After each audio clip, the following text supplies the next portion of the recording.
They say that you have saved my life. And that shook me because we just walk, we didn't do anything, and we just giving some talk. How could this person say that I saved her?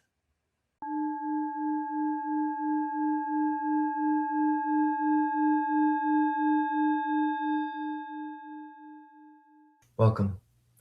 We had the pleasure of sitting down with Bhante Panyakara of the Walk for Peace monks a few weeks ago, and he gave us 2 hours of his time. So we've divided that interview into two parts, the first of which already aired. You can find a link in the description to this video. And this is part two of that quite profound and meaningful conversation. For an introduction to Bhante, Bhante Panyakara is a Theravada Buddhist monk and former IT engineer who transitioned from a corporate career to a life of mindfulness and service. Born in Vietnam and educated at the University of Texas at Arlington, Bhante Panyakara immigrated to the US in 1997 and took full ordination in 2010 in the lineage of the Most Venerable Ratanaguna, the last direct disciple of His Holiness the Venerable Vangsarakkhita, founder and first Sangharaja of the Vietnamese Theravada Buddhist Sangha. In 2020, he launched the Dhamma Chetia project to preserve the Tripitaka in a monumental marble stupa complex, a vision furthered by his 112-day, 2,100-mile ascetic Dutanga pilgrimage across India and Nepal. That journey, chronicled in his memoir, The Footsteps of a Buddhist Monk, laid the foundation for his most recent undertaking, leading the only very recently completed 2,300-mile, 108-day walk for peace from Texas to Washington, D.C. He currently serves at the Huangdao Vipassana Bhavana Center in Fort Worth, Texas. And it was a really meaningful discussion. We hope you enjoy it.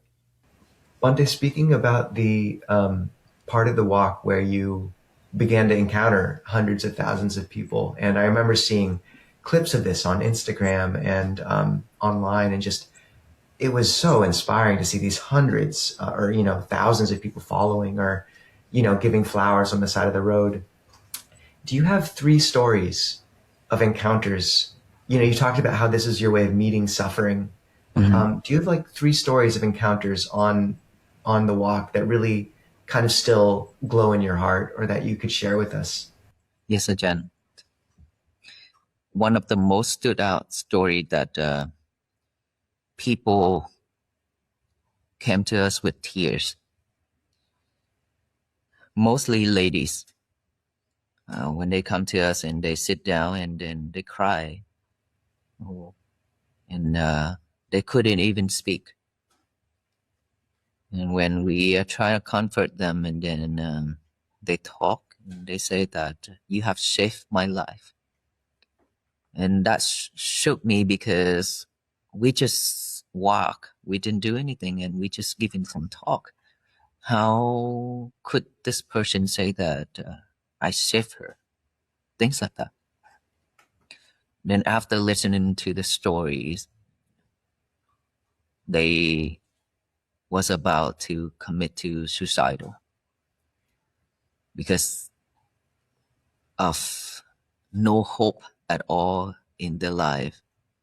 Like they lost faith, they lost everything. So for them, it's like nothing left in this world. They wanted to suicide, to end their life, things like that. So when they tell me the story of how suffering they are, and I try to explain to them, to show them the path, things like that, and they must be able to stand up and walk again. Even before they come and talk with me, they already, have hope just seeing us walking online. And I ask, how is it save you when you just see us walking online? They say that because how we walk and walking through all the difficulties, weather and challenge and things like that, but we be able to walk every day and without stopping, even though we encounter like a really big major accident and things like that, but nothing can stop us. So seeing that, giving us more hope, given us more hope and inspire us to continue walking even though our life is really bad, in a really tough condition, tough and everything. But just those alone that can help me already. That's what they said, right?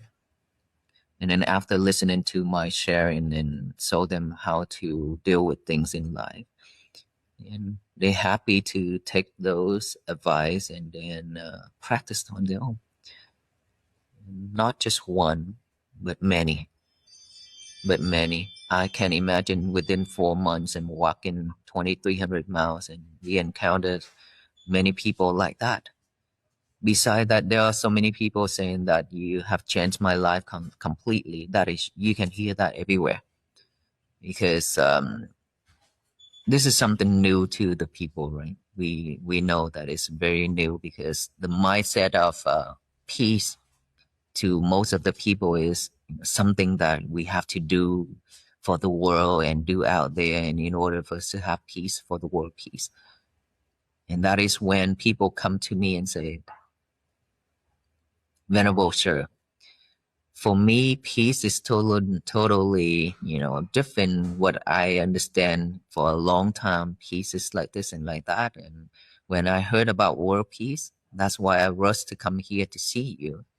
And then when I came here to see you, now that all those already gone, because now I understand your message, your goal is not for the world peace, but for my own peace, for everybody's own peace.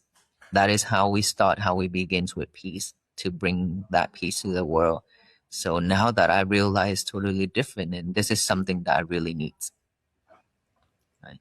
So those stories, and then stories of the people who have lost their family members, they couldn't even, move on, because if they lost their loved ones, their children, and they just be in sorrow for years after year, I can't imagine they cannot move on after so many years.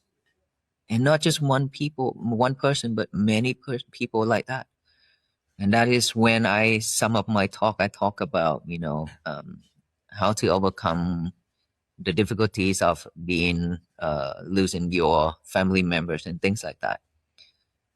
Seeing when I talk about that, they start to cry. They start to cry a lot, but they realize the fact. They realize the truth. And some of the people, they also bring their own children's ashes out in a like, what do you call the casket? Urn, the urn, and ask for a blessing, and ask us to, to help, and for them to let go of that too. And some also give us like a small pouch of ashes, their children, to take to the Washington D.C. as well. Many. And so all those stories show me that, people are really in the deeply suffer, but they don't know how to overcome it, how to get out of it, and where to start. They really don't. Yeah. And so we are very grateful to listen to all those stories and to listen to their feelings, and we put ourselves in them to feel how they felt, right?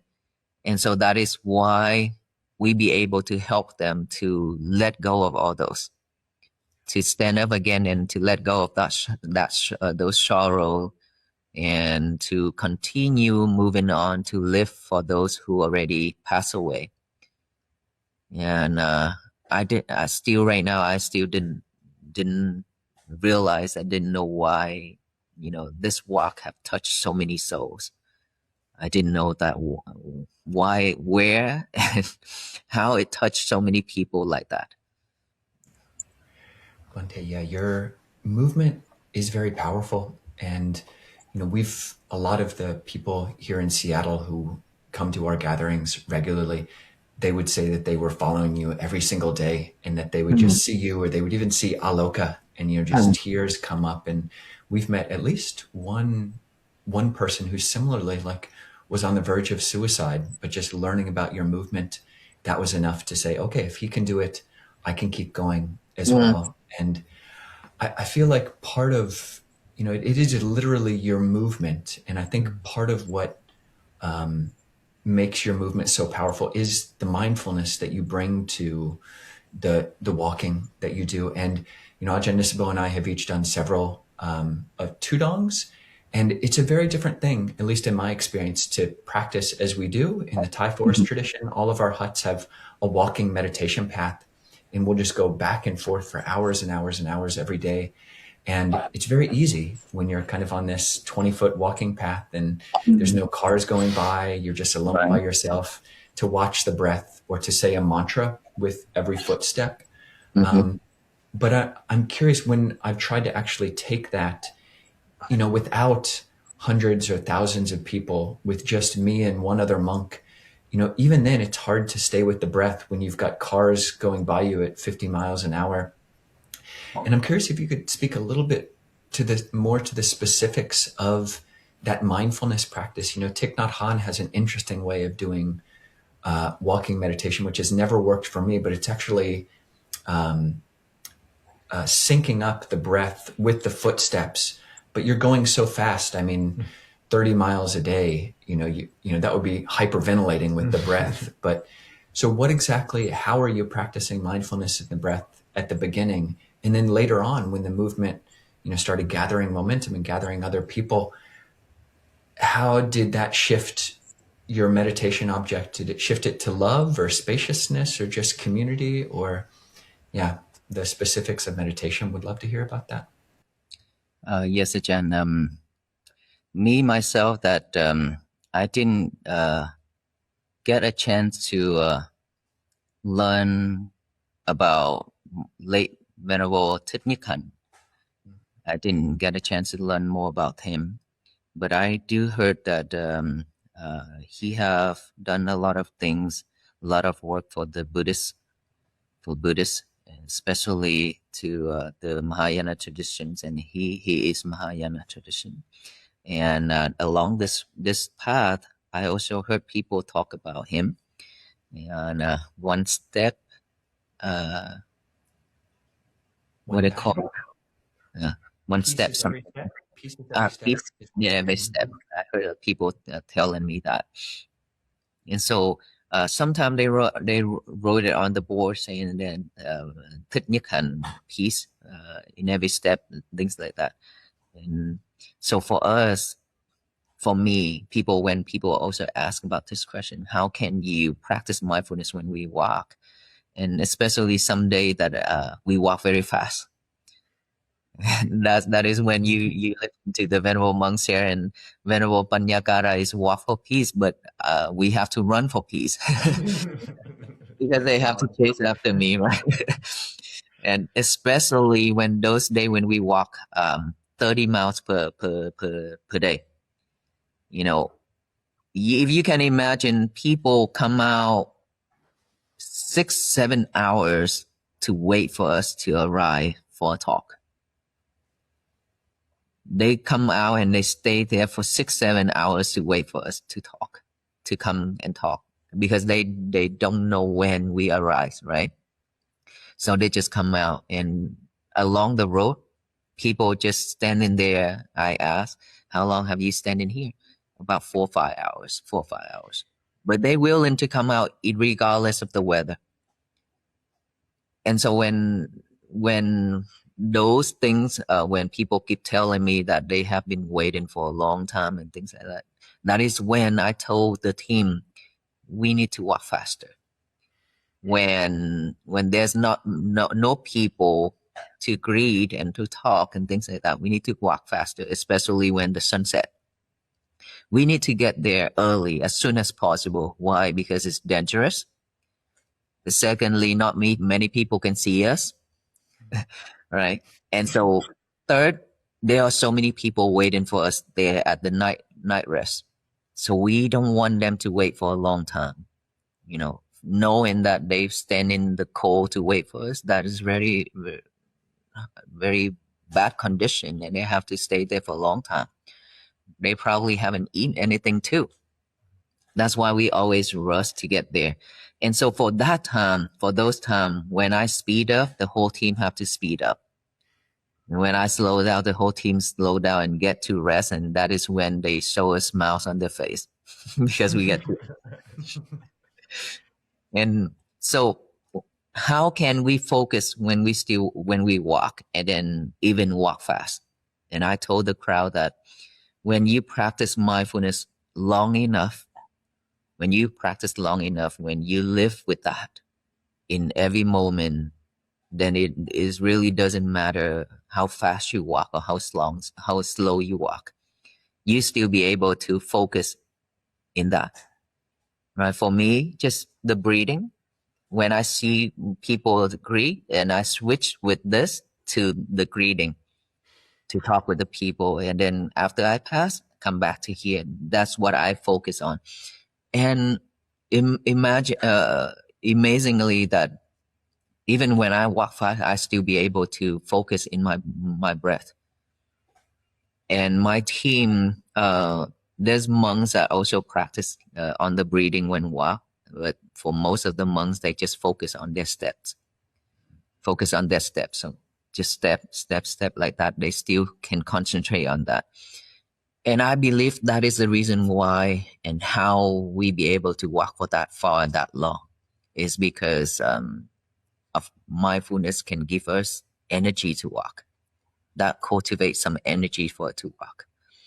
And we be able to practice mindfulness, on the walking for that many days and that long of mileage. So it is really doesn't matter how fast or how slow we walk, but it does matter when there's a lot of car going on high speed. There's days that we walk on the road where it's very narrow, on a highway, very narrow road, and the very narrow shoulder that we can walk on. And so when we see car passing in front, it's okay. We be able to manage everything. But when car from behind, I cannot control everything, then that is when I feel uneasy. That is when the mindfulness is just going everywhere to the back.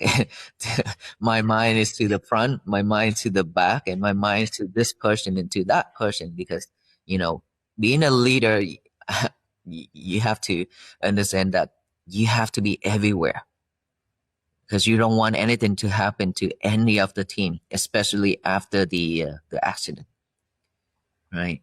And you more cautious about things going around, and that is when sometimes I cannot focus on my breath anymore when we walk like that, especially at nighttime. But by the time when we get a lot of police and sheriff to escort us, those are the time when I be able to focus more because I don't have to worry too much because they block the whole road, front, the side, the back. So what they did is they have front officer and then the side officer and then the back officer, but way back officers as well to block the traffic all the way, far away behind. It's not just right behind us, but far away behind. That give us more peace of mind to walk. That is the time when I be able to get back on track when we have a lot of support from the officers. Bhante, the fact that your speed was motivated by kind of really not wanting to make people wait and keeping people safe, I find just quite actually touching. And you spoke about the accident with Ajahn Mahadam, where he, eventually had to have the lower half of his leg amputated. Would you talk about that? Just like what were the echoes of it? I know I've heard him speaking about it and noting that was a bit of a turning point for the pilgrimage in terms of how much people were there following it as well. But I'm curious, what reactions, how did it happen, and what reactions did you see in him, in you, and how has it echoed since? And we will probably actually interview him in person in the coming weeks. Yeah, I see.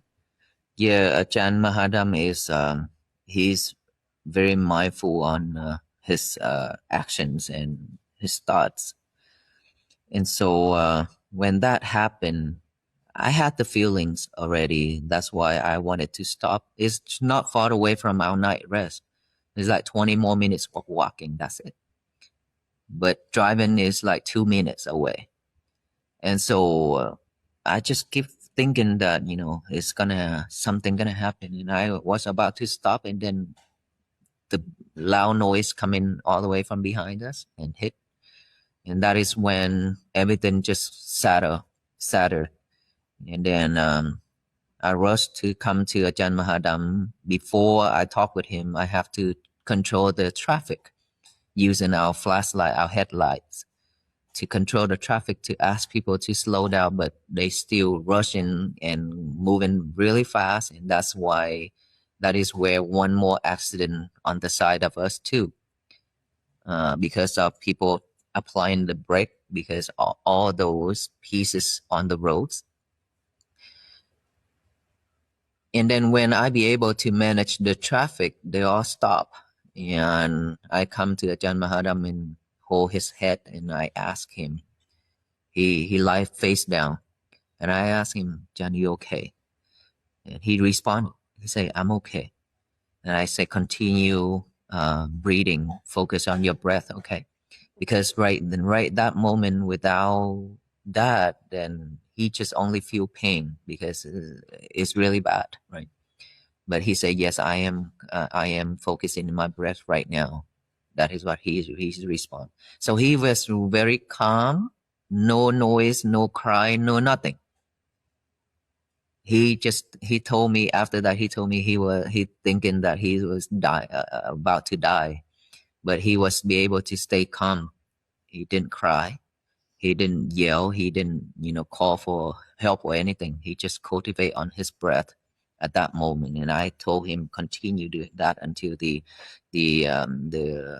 support comes, the medic and everybody comes to help him. And then when we be able to take him to the hospital, and knowing that he is safe and he is going to treat his leg and everything, then we start to continue our journey 2 days after, to make sure that everybody is been well taken care of. And then we continue our journey. Before that and after that, he talked with me over the phone in Zoom call. He said that I will have to amputate it. I'll have to cut it off because the doctor saying that it will be difficult to walk again, even though, and it might not be able to heal. And a lot of surgery after the first one, not just one surgery, many. And so he decided to cut it off. And he said that I'm happy to offer this leg for the waffle piece. And I'm happy to offer it to the Buddha Sasana. That's what he said. And that also touched all of us, that he have a very strong mind, strong decision, and willing to offer to the waffle piece to bring peace to the people and to the Buddha Sasana to support more people and to spread Buddha Sasana. And so that is the story about him. And then after he got his leg amputated, and then all my teachers and all other monks are taking care of him, move him back to Georgia. And then we met again in Georgia when we arrived to his temple. And then he be able to go to Washington, D.C. with us too, to join the last segment, which he already told us that he will meet us there regardless. And he was there. He was there with us in Washington, D.C. for the last few days. And now I believe he's about to get his artificial leg put in. So I think he's almost ready. It's still a little bit hurt, but not that bad like before. And his life is peaceful and happy. Spoke with his attendant just yesterday, and they were just on the way to the hospital to get the prosthetics fitted. I see. Bhante, I think thank you for sharing that story. That's very, very inspiring. And we're not in the thick of the news, reading the news from multiple channels all the time. But I think when I first learned about your walk, I was also tracking that there were other, types of movements going on in America, like specifically a lot of stories about people protesting ICE or protesting, there was protests going on all over the country, but especially, a number of civilians or people getting shot by police, and a lot of uproar and just rage really at signs of authority. And I remember one of the first things before I heard you ever speak was just seeing actually some of these badges on your robe, and that it would, okay, it's this is the symbol that a sheriff, may have given you, or multiple sheriffs, multiple police departments and fire departments. And I remember following you after that and just seeing what a different way to protest, seeing images of people, and you had a lot of people upset about legitimately upsetting things.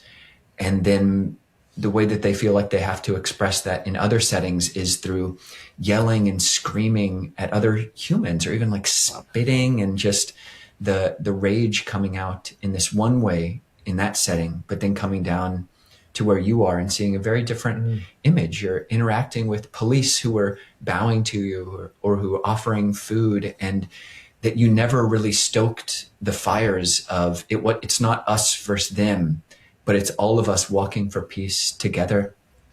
And that was very striking. And I was impressed that you were, as far as I could tell, able to keep that up. And so I'd like to ask you how you held all that. I imagine people are telling you about this and wanting you to respond. Like, what do you think about the protests? And did you consider your walk a protest? Or how are you holding all of this, your relationship with authority, and what you're either walking towards or walking against? Yes, Ajahn. One of the followers, visitors, he came from a different state, just came to the temple last week. She talked with me. She said that she was urged to see me, and she have to see me. And then she missed me last time when she here. She came here, and then she flew here again, and she met with me last week and talked. And so she says she is one of the protesters. She have done a lot of protest. And all of those are like breakdowns after seeing the peace walk. She didn't realize that there's the way to raise our voice, just doing something like the monks have done. It's very peaceful, touching, not just to the civilians, but to the government officials, to the police and everybody. And by doing that, we actually can seek for something that we really want, instead of going out there and shout and yell and then put a lot of hate energy into the universe. That is why my talk that I always talk, instead of spreading hate and anger to the universe, that will create more troubles and create more problems to the world. We just spread loving kindness and compassion and peace to the universe. That is why we say, and today is going to be my peaceful day. Every morning, just spread that message to the universe and live throughout the day, be mindful with it, and, compassionate and loving kindness. If we can do that, the world will be changed, because we've been receiving a lot of disasters here and there, everywhere nowadays, and it's getting larger and larger, right? Is because we always react, we always put in all those hateful things into the universe. Killings, destroying forests and everything, right? So the universe return with anger, with different kind of disasters. So now if we want to change that, we should spread loving kindness instead of hate. It's also spread, but loving kindness instead of hate. And that universe, when it receives it, it will shower back down with peace, with loving kindness and compassion, just like we do, right? It requires a lot of effort and a lot of people doing this in order for this world to be changed. We've been protest many decades, generation after generations, and we all already understand why and how people did that, right? It's because they want to raise their voice, because they want to have freedom and things like that. And that's nothing wrong with it. Nothing wrong with it. It just, when I take on this journey as a Buddhist monk, we already know our Buddha said, anything related to the king, royal, anything related to the government, let the government handle it. Anything that related to the monks, only two things: practice and study. You just focus on your practice and your study. Because our Buddhists, we talk about loving kindness and compassion towards all beings.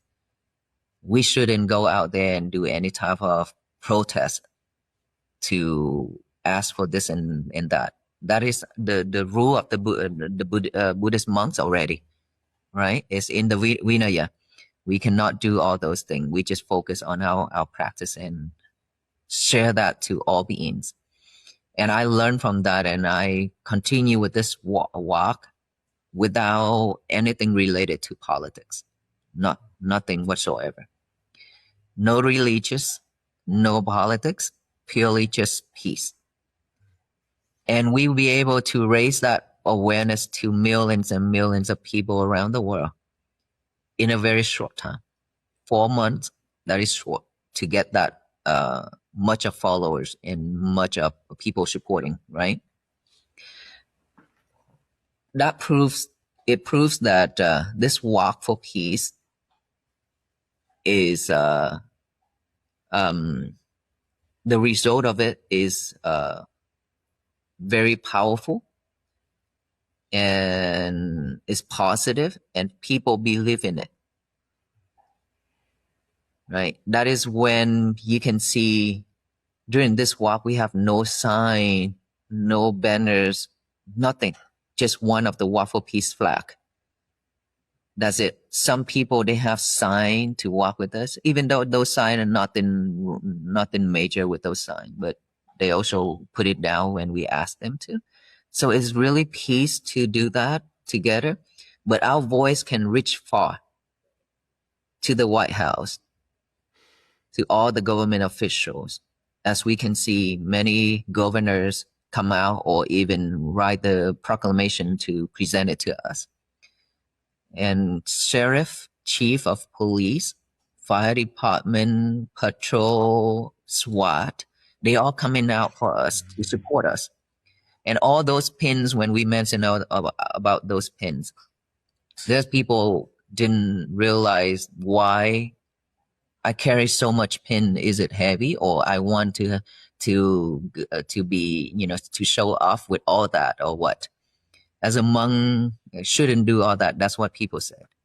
But they cannot understand my intention, right? My intention was so just simple, that I have heard many stories about civilians with police. They are like water and fire. They cannot live together. They don't respect. And so when the sheriff and the police pin on my Sangati with their pins, I keep on it. I kept it without removing it, because this walk is to unite everyone together, to bring everyone together. And that's why I declare in my talk, I said, my mission is not just for the civilians, but all government officials. Everyone must hear this. I will not exclude anyone, regardless of their backgrounds. That's what I said. And so I keep all those pins on to show the people that sheriffs, police officers, all of these agents, they also want peace. They support this walk for peace. the fact is they coming out, even chief, even sheriff, they coming out and support us every day, right? Every day, and they hand us to the next county department, very, very professionally, make sure that we are safe. And so when walk like that, many people say, "Thank you, officer. Thank you, officers." The police say, "Venerable Panyagara, you hear that? We have never heard this before." But now the people say thanks to the officers because we are supporting you guys and for the peace mission. So you have brought all of us together, all communities and all families and neighbors together, just for this walk, just a simple movement, which is walk. And that's why I said, if we can do it anything peacefully like this, we can definitely change a lot, change the world. Because with one belief, with one mission that everybody are working together and to spread only loving kindness, I believe that it will be much better result in the future. Because everybody needs peace. Because we go against them. That is why they want to return with something, right? Now we also go against them, but in a peaceful way. We don't criticize them. We don't say that, oh, they are so wrong or they are so rude or what or anything like that. But we just show them, we need peace. They also need peace. Everybody needs peace. So if we can show everybody the path, the peace path like that, I think that, people would love to join in. All the government officials love to join in because they eliminate all the headaches, right? We also eliminate our headaches. They also eliminate the headaches because spending so much time in the heat and out there to shout and to yell and to raise our voice waste a lot of energy in our energy. Me, when I walk, I talk every day like that. I waste a lot of energy, to be honest with you. And I didn't know where I get all those energy to talk every day like that, all day long. And I know when we talk a lot, we waste a lot of energy. And so with this waffle piece, it is purely just for peace. And it does support all kind of backgrounds. So I truly hope that all the people, all the beings will continue with this walk to raise our voice and to change the world together. And I think it worked. Bhante, I know we're going to have to let you go pretty soon, but for me, there's such an interesting difference in language between the word vigil and the word protest, and just how you held that, the Buddha's teaching that hatred is never stilled through hatred. This is eternal law. Mm-hmm. And I just remember, this, like, we're very careful not to speak about politics in our Dharma talks and to keep it open for everyone. And just every time I would see images of you and how you've held this, the sense of like how much you've aligned with the ethos, which has, steered our lives. It felt like seeing just such another son of the Buddha. And that recognition was such a kind of quite heartening for us to see in you. And, like we could just, if we met, we would just know exactly how to interact. And that was the case, just since the beginning of this interview. And that you're carrying that same message. And I kind of wanted to bring things back to that shared root that we both have, and just quickly asking you about your relationship to the triple gem. So I wanted to ask about, what your relationship is to the Buddha. Like, what does he mean in your heart? I wanted to ask for your favorite sutta for the Dhamma. And I wanted to ask for the foremost disciple that you most relate to, Venerable Ananda or Venerable Mahakassapa. So can I get the Venerable Panyakara triple gem for the audience? For me, after I ordained, people ask me, have I had a second thought since I ordained? I say no. I never regret to walk on this path. So for me to believe in the teachings of the Buddha, which we already know that he's not the one who created everything, but he found everything to show us the path that is already there, right? And so that is the nature.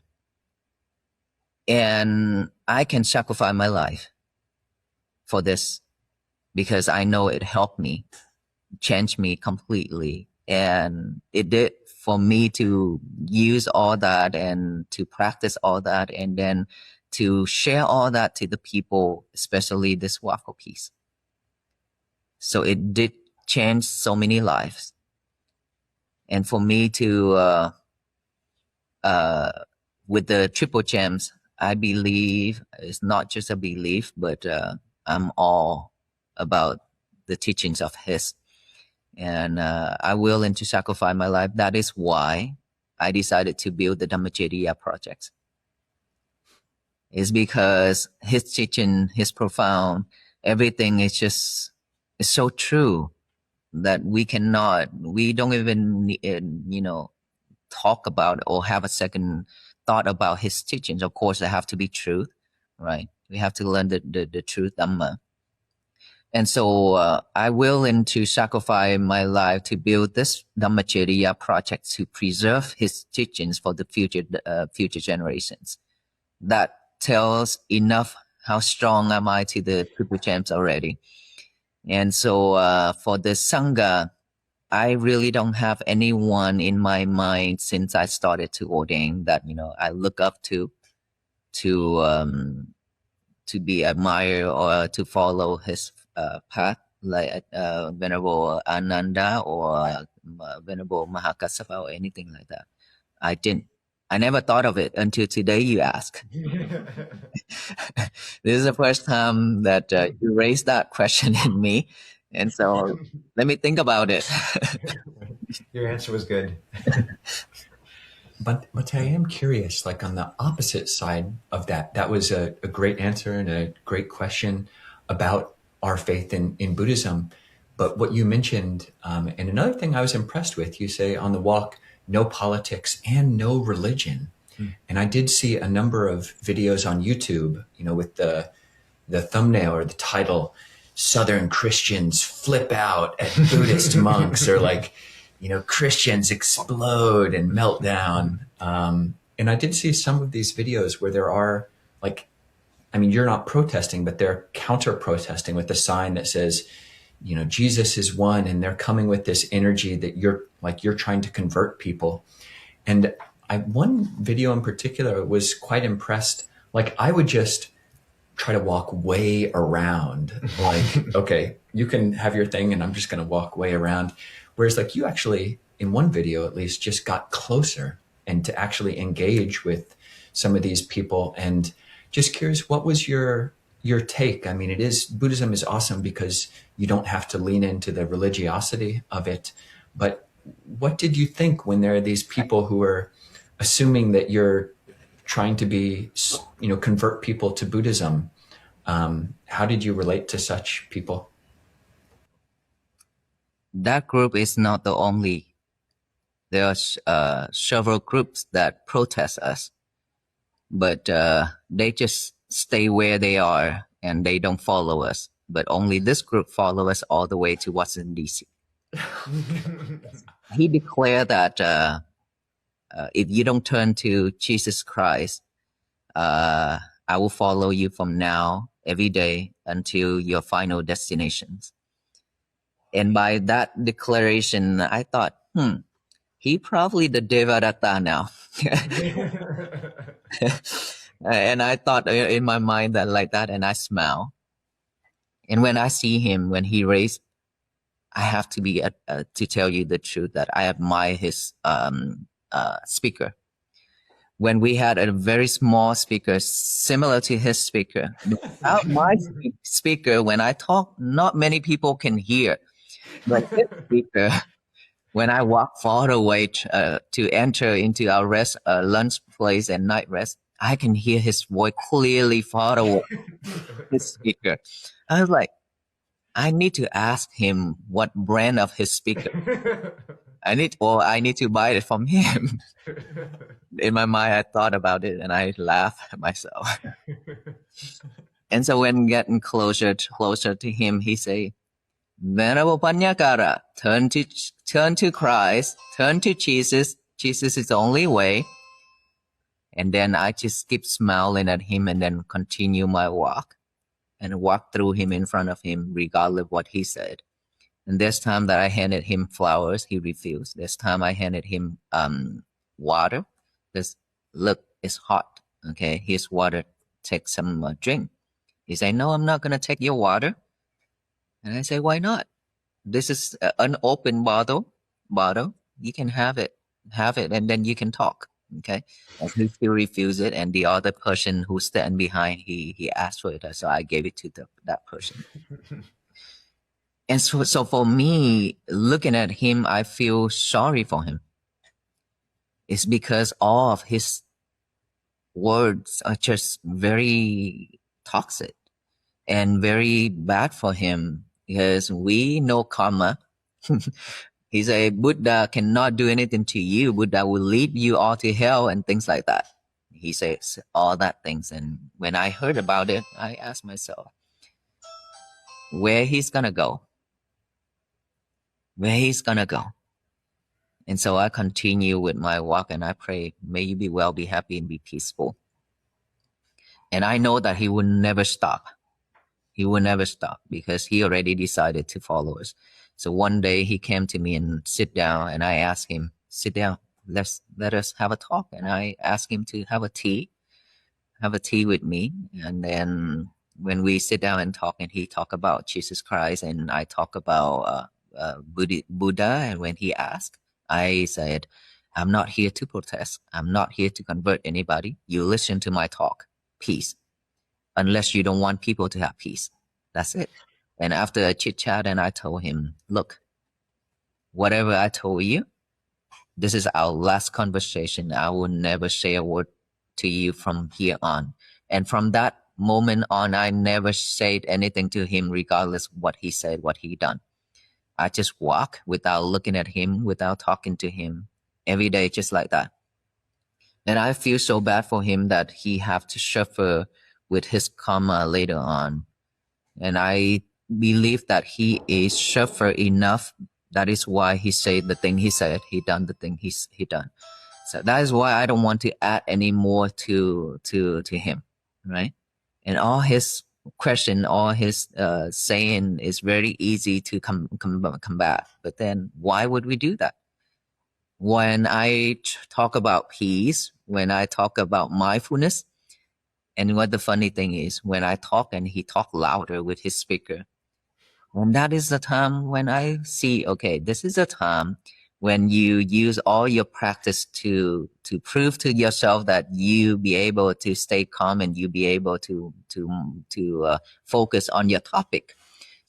And so when I talk about that and I think about, my practicing, and I see myself, okay, nothing gonna bother me. Even he talk louder than me, it's okay. I still be able to focus on my topic to talk to the people. That is the time I could prove to myself that, okay, all those time when I practice now, I can use it, and it works.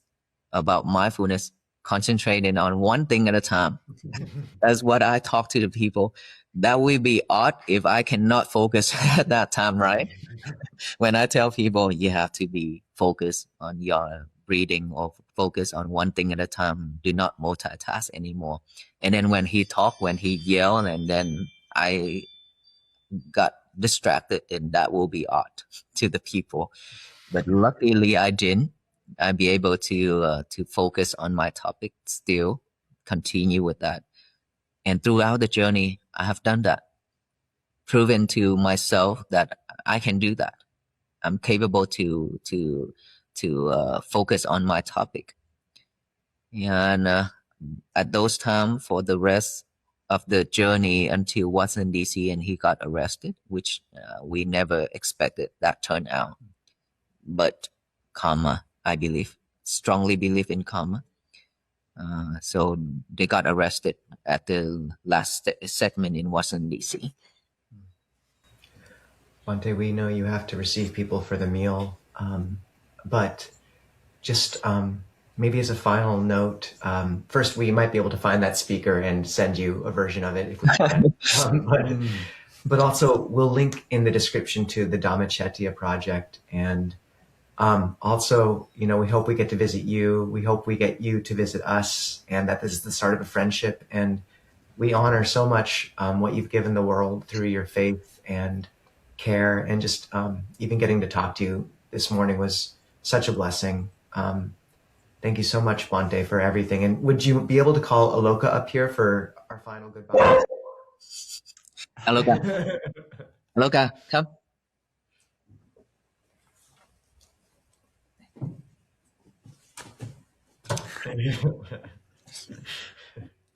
Okay, no. Okay. Do you have a final message for those listening? Yes, Ajahn. So I wish that all of us and all the people who listen into our talk can take this into action. Today is going to be my peaceful day. That is the message that I share everywhere. And just by doing so, be mindful with that every day, everything we do. Why that message is so powerful to so many people is because during the day when they encounter problems, so that message reminds them that today is going to be my peaceful day. Why would I react? Why would I react? And why would I say this? Why would I do that?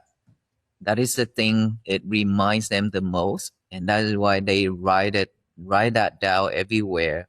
Now that I have seen many arts created about that statement, today is going to be my peaceful day. And so if we be able to stay focused and work on that throughout the day, our day will be peaceful and much better. So I hope that all of us will practice that way, and to spread loving kindness and compassion to the world, so that our world will be a better place for all beings to live. Thank you, Bhante. Thank you so much, Venerables, to give me a chance to talk today with you, and then to share with the audience. Hopefully that we can meet in person one day. It's wonderful to have a new brother. We hope you enjoyed this second portion of our 2-interview series with Bhante Panyakara. If you haven't seen part 1, the link is in the description to this video and should be popping up on the screen soon. May you have a peaceful day.